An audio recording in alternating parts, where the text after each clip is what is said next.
Hello and welcome to this lesson, and I'm going to be talking about quite a few things in this lesson. And to start off with, the basics that we're going to go over on this is how to select areas of a picture and to affect it using curves. So we're making selections. Again, it's all about selections and using curves, which you've already done on some of the previous exercises. But we're going to take it a little bit further. I'm going to talk a little bit first of all about photography and photographs, because this is a photograph that I've took, and if I looked at that, I would say, would someone want to buy that and put it on the wall? If I was completely honest, I would say no. It really isn't dramatic enough. It doesn't look fantastic.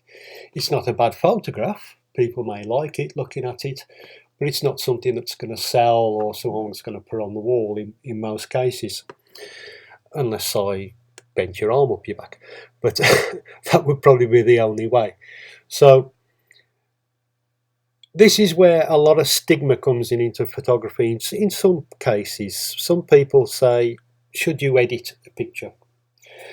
Well, if you're a purist photographer and that isn't your thing, then you've got a full right not to do that to your photos. But everybody has got a right to play around with their pictures. To me, photography is an art. I do a lot of natural photography. I take macro shots, wildlife shots.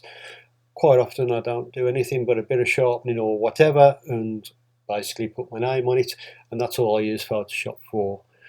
But in some cases I look at the photograph and say, I want to play with this, I want to be creative, I want to do something with it, I want to make it look great, so someone may buy it and put it on the wall. Or to me, photography is an art. It's not just an art in the sense of using the right settings or whatever, but that is obviously something that you need to learn to do. But it's also being able to get something and use Photoshop or whatever software and make it look good, so you can admire it, you can put it on your wall, or someone else may want to buy it. And that to me is what photography is all about. It's a bit like playing a guitar. You can pick up a new acoustic guitar and you can make some lovely sounds and very natural. But then someone can come along, put pickups on that guitar, stick it into a Marshall stack, stick a wah-wah pedal on, and you've got Jimi Hendrix. And again, that can be beautiful to some people, not to others. Everything is according to your own tastes, but you shouldn't blaspheme, shouldn't get onto anybody for doing something different with their photography. It is their right, it is their photo. And it really annoys me sometimes when people say, well, you shouldn't do that. No, you shouldn't do it on your own photos, but allow people to do what they want. So that little rant out of the way. Let's get on to the actual lesson. So first of all, I'm going to go to the layers. I'm going to duplicate this layer. And that is something I always do. And I'll keep saying this, but I always want to protect the bottom layer. So I'll never touch this layer whatsoever. Okay, so there we go. Now, we've looked at curves, so I'm just going to open a curves adjustment. So we click here for the curves adjustment. And I love curves. I use them for so many things. They can be really complex, but you don't have to make them so. And the main use, obviously, we can click, like I've already said, we can drag upwards and it makes a picture lighter. We can go downwards and it makes it darker. And as yet, that's all I've really talked about. You can put 2 points on and you can create lightness in one area and a bit more dark in one area, but quite often I don't actually do that. There are cases for doing that. I quite often make single adjustments. Okay, so we can do that. We know that we can change the darkness and the lightness, or the luminance. That's the important word, the luminance of the picture. But what we can also do is to adjust the colours. So you can see this little box there with RGB on. RGB stands for red, green, blue, because in the majority of cases, if you're using a camera, that's what your picture is set to, RGB, and it's consisting of red, green and blue. So if I click on red, I can now adjust this slider and I can increase the reds or decrease the reds. So now we're using it to adjust the colour. And then I could click on there and I could go to the green. And I could bring the green down, or I could raise the green up, and you can see the effect that it's having. I could go to the blues, and I can bring the blues down, you see, so it's going to the opposite colour, which is yellow, or I can make the blues more prominent. So I could do something like that. That's okay, it's basically just give it a shade of colour all over the image. But one I can adjust by changing the opacity, you know, so it has got some use to using that form. I'm going to delete that now, so I'm just going to delete that.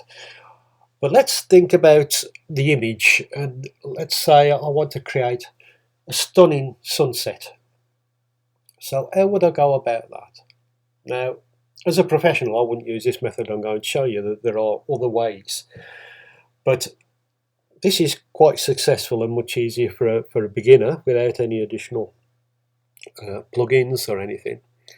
So what we're going to be looking at is selecting areas of colour on the image. So to do that, I'm going to go to Select on the menu, and I'm going to go to Colour Range. Now, these sliders on here really could be anywhere, depending on when you actually go on the picture. And I'm going to click on the area of the sky. I'm going to click on this area. And you can see that brings up a selection. Now, when I drag up the range, you can see that it selects a wider range of colour. The fuzziness affects things attached to it, so it spreads it if that's what you want to put. So by changing these, you can select different areas of the image. You've also got these little eyedroppers as our colour droppers, if you want to put it like that, and you can click on the plus one, and that will add other areas, or the subtract areas. Okay, so we've got that range. So what I'm going to do is to select an area. I'm going to go to the first one, and I'm just going to click here. That deselects anything else because the single one hasn't got a plus or a minus, so it makes a new selection. I'm going to click on this area. I'm going to take the fuzziness up just a little bit, very slightly. I'm 43 on there, and I'm going to take the range up. So look, I want to affect. Let's try that. I'm going to affect that much of the image, and I'm going to click on OK. And what that does, it makes a selection. So it puts the selection on the screen of those colours that you've selected. Now what I'm going to do while that's selected is to click on the curves and select the curve from there. And yeah, I could make it darker, I could make it lighter, and it would select that area, but I actually don't want to do that. We're going to be looking at the colours. So I'm going to go to blue first of all. I'm going to drag the blues down, and you can see they're turning quite green, which I don't want. I don't want a green sky, do I? So I'm going to change that to green, and I'm going to bring the greens down. And you can see I'm getting like a reddish colour. Then I'm going to go to the reds, and I may drag that up just a little bit. I don't want to get too dramatic yet. Okay, so that's fine for that area. So I'm going to go back to the layers again. I'm going to click on my top image there, so one with the picture on, because I want to make another selection now. So once again, I go to select, I go to colour range. Now I'm going to select a different area. So let's just, I can click from there or there, see. So I'm going to go for this area, which is quite a large area. I might just increase that range slightly, so we're going up to there. And then click on OK. And then we do the same again. I'm going to go to the curves. We'll do the red first. I'm going to take the reds up a little bit, give it a bit of a pinkish look. Come down to the blues. I'm going to bring the blues down a bit, and that will give this nice yellow effect. Don't think I need to adjust the greens, that's looking okay. So that's that bit selected. So let's do the same again. Let's go back to our layers. Let's click back on the background copy. Let's select another area. So color range again. And I want to go this area. Okay, so once again, increase the fuzziness a little bit. I'm looking at what the colours I've already got there, and then I'll click in. And I want to affect that area. Click on OK. Once again, back to the curves. Select red.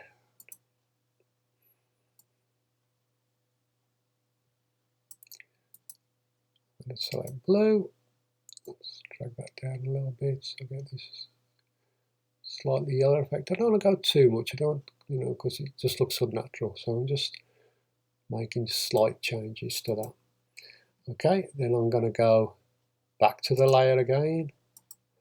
Because now I want to select this white area. See if I can get a bit of colour in there. That's going to be harder. We'll see. Okay, so the reason it's going to be harder is because it's basically white, and we can't alter white by using colours. Let's just have a go. We want to select colour range. I'm clicking on this area. I'm going to add to this, so I'm going to click the plus and get these sort of areas. Okay, and then I'm going to go once again to a curves layer. I'm going to drag that down slightly on the RGB, and that will make it slightly darker, so that'll help to start with. So we can adjust all the colours in one fell sweep if we just want it darker or lighter. Then we'll go for red, and I'll increase the red. And I'll say it's not going to do so much in this case because we can't affect the colour of white. That's looking okay. Let's give us a nice sunset there. There we go.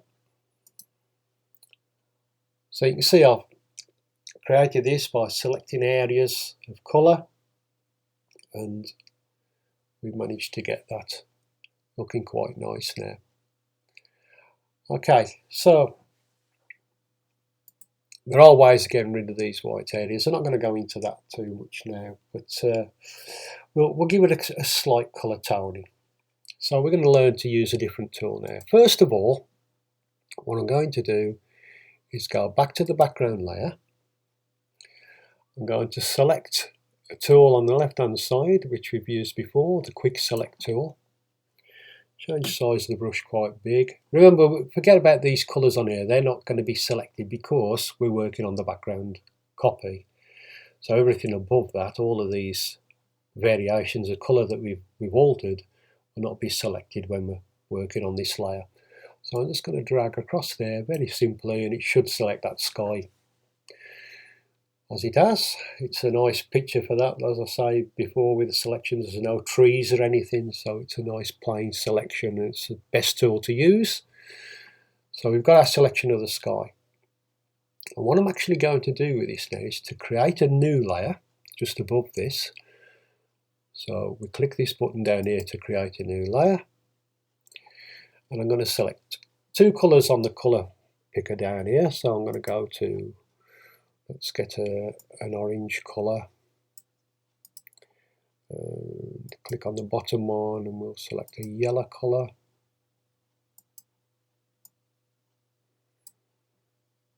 So we've got yellow and orange. We'll switch those two round, so you can click on this and looks like a little boomerang there. Switches the two colours round. I'm going to click on the gradient tool. So got the gradient tool there, and it needs to be on the selection there, foreground to background, and it's going to start from yellow, so I'm going to drag the yellow from the bottom of that selection there, and I'm going to drag upwards and let go, and we get that. And then what I'm going to do with that is to change the mode of that from normal to multiply. And then take the opacity down quite low. We just want to give it a little bit of colour.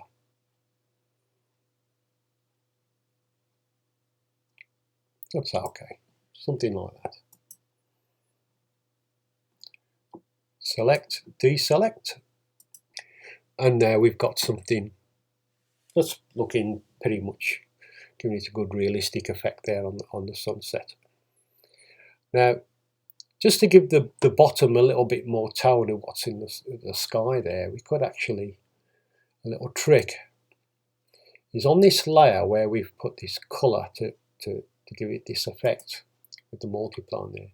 I right click on this and duplicate that layer. Makes it darker, obviously.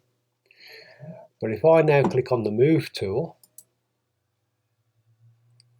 so we've got the move tool there, and I'm going to drag from the top. You can see these little, what I call graphic handles, and on the middle one I'm going to drag that down so that it comes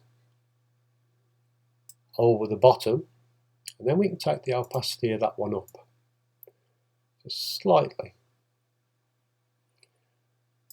Yeah.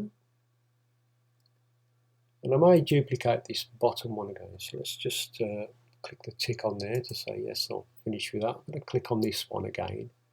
I'm going to duplicate that one again. Perhaps it might look better now, a bit darker. And then, so we've got two layers the same there. We can take the opacity that down just a touch, or increase it to get what we want. Only want to increase it slightly. It's only 4% in that case.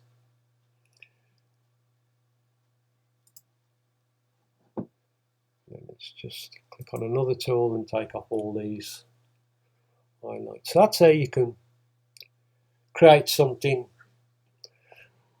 that's got a little bit more of a wow factor. And there's lots of other things you can do, obviously, to make it look even better. It's just learning different techniques. But there's a lot there to learn. So that's something you really want to have a practice on. Find a picture.